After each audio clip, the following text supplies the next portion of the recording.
La habilidad de las poblaciones nativas de bacterias para degradar hidrocarburos constituye uno de los mecanismos principales con el que cuentan determinados ambientes para mitigar el impacto causado por la presencia del petróleo crudo y de sus derivados, y es el principal mecanismo y natural por el cual son removidos de ciertos ambientes dependiendo de sus características.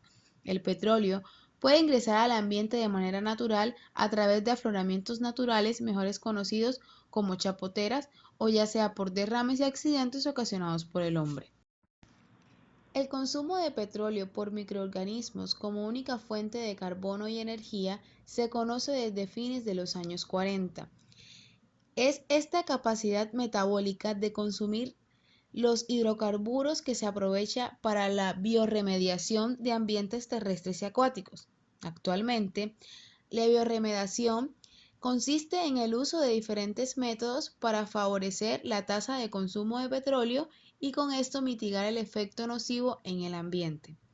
Entre los métodos más utilizados están la aplicación de enzimas, nutrientes y el uso de microorganismos previamente adaptados al consumo del petróleo, entre otros.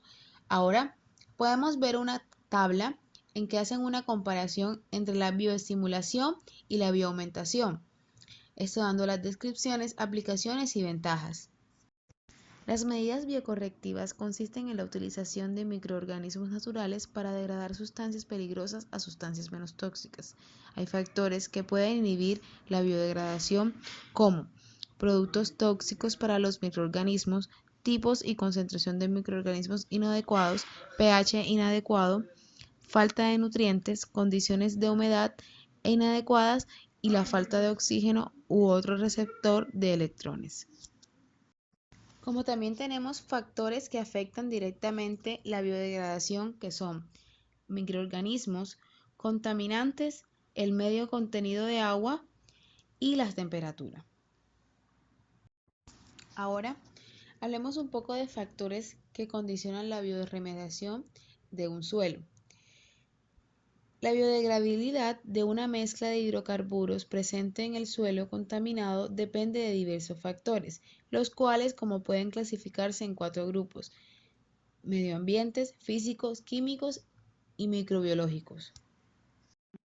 En los factores químicos tenemos la estructura química y en los factores microbiológicos tenemos las enzimas de estos componentes.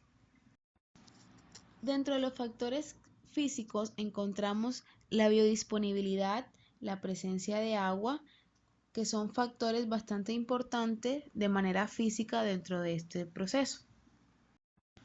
Factores medioambientales son aquellos como el pH, temperatura, humedad y el oxígeno, que son factores que afectan directamente la parte ambiental de la biodegradación. Existen varias clases de microorganismos, como lo son las bacterias, que es el grupo de organismos más abundante en los suelos. Este grupo son organismos diversos en variaciones extensivas en las propiedades morfológicas, ecológicas y fisiológicas y son los principales degradadores de los compuestos orgánicos naturales y xenobióticos encontrados en el suelo.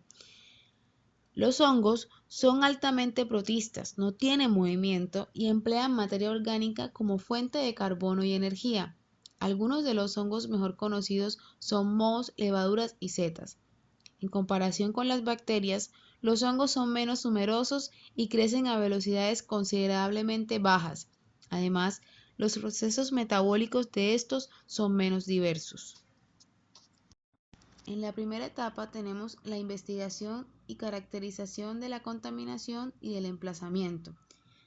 La caracterización del emplazamiento se lleva a cabo mediante el estudio del mismo detallando la volumetría del suelo a tratar, las condiciones geológicas y hidrogeológicas, analizando las características del suelo y sus propiedades. La caracterización del contaminante se centra en la investigación del tipo y la concentración del mismo, así como la biodisponibilidad de los compuestos en el suelo. Y en la segunda etapa tenemos el análisis y la elección de las medidas biocorrectivas. Para ello es necesario 1. Identificar y cuantificar los contaminantes defendiendo sus propiedades físico-químicas más importantes, como la identificación y clasificación de compuestos, concentración en suelos y aguas subterráneas, y la caracterización de la presión de vapor, constante de Henry, densidad y grado de solubilidad. 2. Conocer los factores que influyen en la transformación biológica de los contaminantes, como factores ambientales tales como humedad, oxígeno disuelto, temperatura, pH, disponibilidad de nutrientes, y factores microbiológicos tales como la presencia de microorganismos y aclimatación de las poblaciones microbianas. Y 3. Designar las medidas biocorrectivas en función de los factores anteriormente expuestos. Se debe elegir el sistema de biotratamiento más adecuado para este.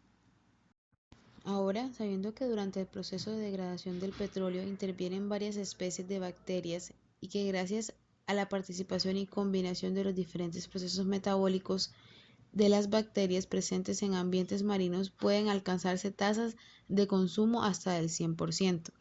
La variabilidad de especies y géneros, se sabe que diferentes bacterias tienen afinidad por ciertos hidrocarburos. Ahora tenemos una tabla que nos muestra las bacterias degradadoras dentro de los hidrocarburos. Las bacterias hidrocarbonoclastas es un grupo de bacterias que se ha descubierto recientemente que tienen la particularidad de alimentarse exclusivamente del petróleo. Esto lo utilizan como única fuente de carbono y energía. Se ha observado que juegan un papel demasiado importante en la biodegradación de petróleo, ya que conforman hasta un 90% de las especies encontradas en las zonas contaminadas. Para concluir, debemos saber que para que un proceso de biodegradación de hidrocarburos sea eficiente en el suelo, es necesario conocer cómo son las características del hábitat microbiano.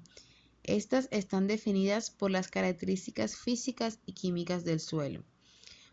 Si son poros grandes conformados por las partículas de arena que permiten la buena aireación del suelo, favoreciendo el desarrollo bacteriano.